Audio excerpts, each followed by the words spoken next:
வணக்கம். பக்தனாகிய தாவீது சங்கீதம் 146:2 கூறும்போது, நான் உயிரோடு இருக்கும் மட்டும் கர்த்தரை துதிப்பேன், நான் உள்ளளவும் என் தேவனை கீர்த்தனம் பண்ணுவேன். அதேபோல 150வது சங்கீதத்தை வாசித்து பாருங்கள்.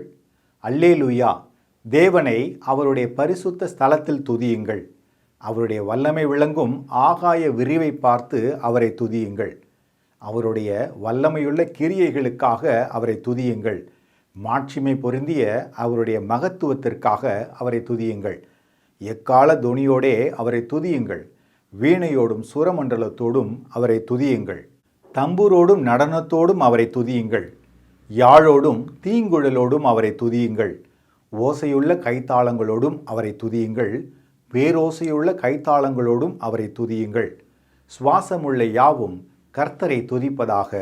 அல்லேலூயா. நாம் கர்த்தரை பல காரணங்களுக்காக துதிக்கிறோம்.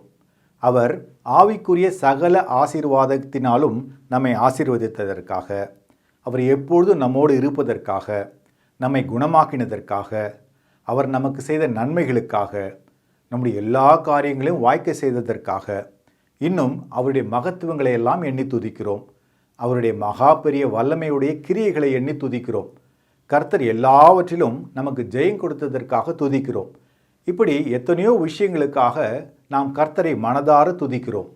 நாம் ஏற்கனவே அறிந்திருக்கிறபடி சங்கீத புத்தகம் முழுவதும் சங்கீதங்களினாலும் துதிகளினாலும் நன்றியினாலும் நிறைந்திருக்கிறது. இப்படியெல்லாம் நான் கர்த்தரை துதிக்கிறேன் என்று தன்னுடைய சொந்த அனுபவத்தை பக்தனாகிய தாவீது எழுதி வைத்திருக்கிறார்.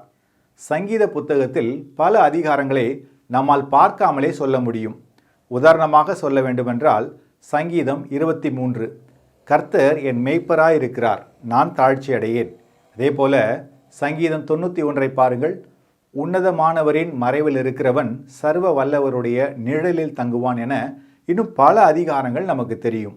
கர்த்தரை துதித்து பாடுவதால் நமக்கு பல ஆவிக்குரிய நன்மைகள் இருக்கிறது என்பதை நமக்கு ஏற்கனவே சொல்லிக் கொடுத்திருக்கிறார்கள். அதே போல கர்த்தரை பயத்தோடும் நடுக்கத்தோடும் ஆவியோடும் உண்மையோடும் பாடி துதித்து செய்யப்படும் பரிசுத்த ஆராதனை ஆவிக்குரிய நன்மைகளை மட்டுமல்ல, அது நம்முடைய சரீரத்திலையும் நம்மை அறியாமலேயே பல நன்மைகளை கொண்டு வந்து விடுகிறது. சரி, பாடல்களையும் துதிகளையும் பற்றி விஞ்ஞானம் என்ன கூறுகிறது என்று பார்க்கலாமா? வேதமும் விஞ்ஞானமும். பாடுவது துதிப்பது என்பது அறிவியல் பூர்வமாக பல நன்மைகளை தருகிறது. அதில் சில நன்மைகளை மட்டும் நான் உங்களோடு பகிர்ந்து கொள்கிறேன். நம்பர் 1, மகிழ்ச்சியை உண்டாக்கும். பாடும்போது டோபோமைன் மற்றும் என்டார்ஃபின் போன்ற ஹார்மோன்கள் வெளிப்படுகின்றன. மேலும் செரோட்டோனின் சுரப்பு அதிகரித்து மனநிலை சமநிலை பெறுகிறது. குழுவாக பாடும்போது இந்த ஹார்மோன்களின் அளவு தனிப்பட்ட பாடல்களை விட அதிகரிக்கிறது. இவையெல்லாம் நான் சொல்லவில்லை, விஞ்ஞானபூர்வமாக கண்டறிந்திருக்கிறார்கள். நம்பர் 2, மன அழுத்தத்தையும் கவலையையும் குறைக்கிறது. ஆராதனை கார்டிசால் எனப்படும் மன அழுத்த ஹார்மோனை குறைக்கிறது. இது நரம்பு அமைப்பை சமநிலைப்படுத்தி இதய துடிப்பையும் சுவாசத்தையும் ஒழுங்காக்குகிறது.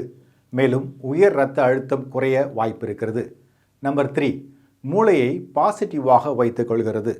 நம்பர் 4, இதயத்தை வலுப்படுத்துகிறது. நம்பர் 5, நோய் எதிர்ப்பு சக்தி அதிகரிக்க வாய்ப்பிருக்கிறது. நம்பர் 6, ஒருமனப்பாட்டை கொண்டு வருகிறது. நம்பர் 7, பயத்தையும் மனசோர்வையும் வெல்கிறது. நம்பர் 8, மனதை அமைதியாக்குகிறது. நம்பர் 9, மூச்சு குழாயை வலுப்படுத்துகிறது. பார்த்தீர்களா? தேவனை உண்மையாய் ஆராதனை செய்யும் போது சரீரத்திலும் எத்தனை நன்மைகள் வந்துவிடுகின்றன. ஆனாலும் கூட நாம் சரீர சுகத்திற்காக தேவனை தேடவில்லை. தேவனை தேவனுக்காகவே தேடுகிறோம். தேவனுக்கே துதி செய்கிறோம். கர்த்தருக்கே மகிமை செலுத்துகிறோம். இவ்வாறு நாம் செய்யும்போது நம்மை எல்லா விதத்திலும் அவர் பராமரித்து பாதுகாத்து கொள்கிறார். வேதம் சத்தியம், சமூலமும் சத்தியம். மீண்டும் இன்னொரு நிகழ்ச்சியில் சந்திக்கிறேன். வணக்கம்.